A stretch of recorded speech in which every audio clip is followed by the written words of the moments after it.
perfect face has the following measurements. The distance between the eyes is equal to the length of one eye. The corners of the mouth are directly underneath the pupils. The length of the nose is measured by taking a line from the inner corner of the eye down to the nostril. A perfect nose will have a length equal to the distance between the nostril and the line of the earlobe. And these two lines give an indication of the length and positioning of the perfect eyebrow.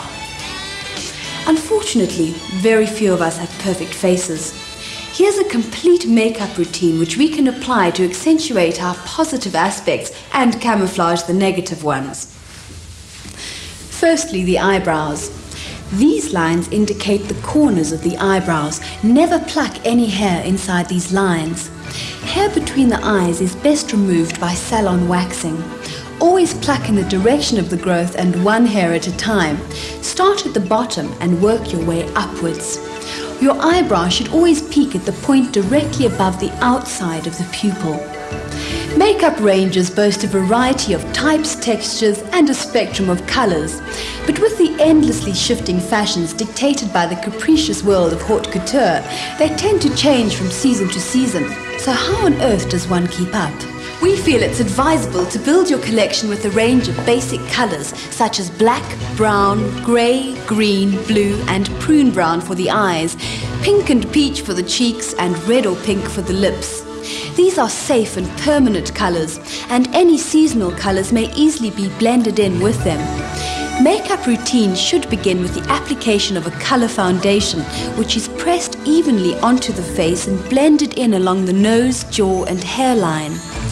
Its aesthetic function is to cover up blemishes and spots, lending the skin a smooth, marble-like finish as well as an even covering.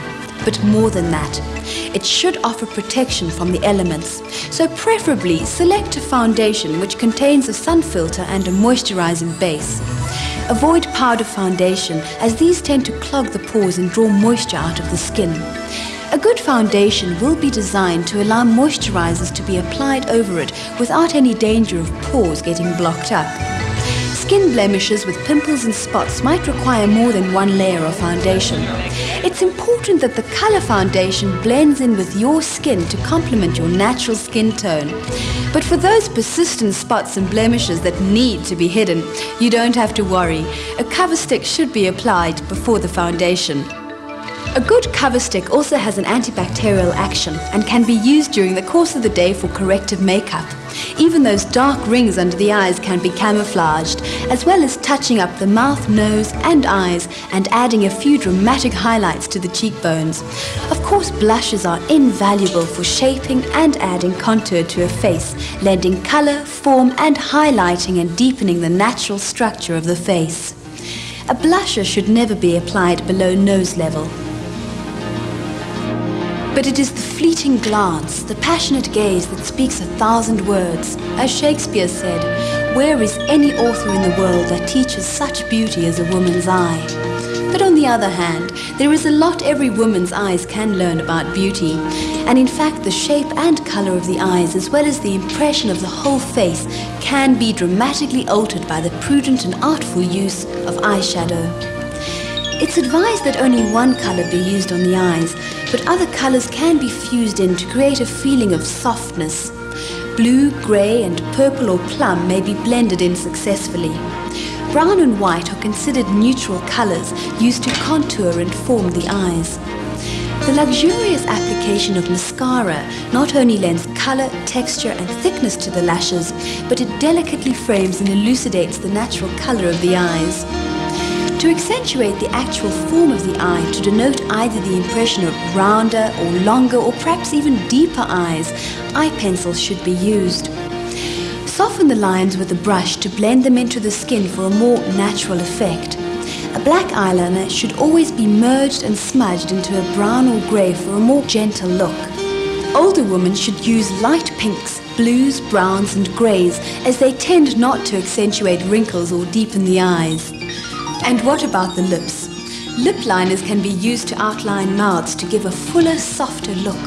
This prevents lipsticks from bleeding, but remember, stick to the natural lip line of the mouth and never outline the lips in a color which is darker than the lipstick itself. It will result in an unattractive, harsh line. such a severe dark line will only emphasize wrinkles and render the mouth hard-looking and old. Ensure that the lipstick and lip liner are well blended by using a lip brush. Lipstick ranges are richer and more prolific than ever before. Before applying a lipstick to lend color and form to the lips, select one which will blend with skin tone, hair color, and other makeup coloring. The time of day and occasion also plays a part in your choice. Mouths will look most attractive when the upper lip is darker than the lower lip. Other than that, the color you use can either be a fashionable impulse or an expression of your mood. However, it is recommended that older women adhere to more classical colors, rich reds, fuchsia, and red browns. And so, the art of makeup can become a never-ending source of self-expression, enjoyment, and possibility. A pastime filled with infinite variation through which a multitude of selves emerge, each different, each reflecting myriad facets of mood and personality, and most importantly, taking advantage of the best of you.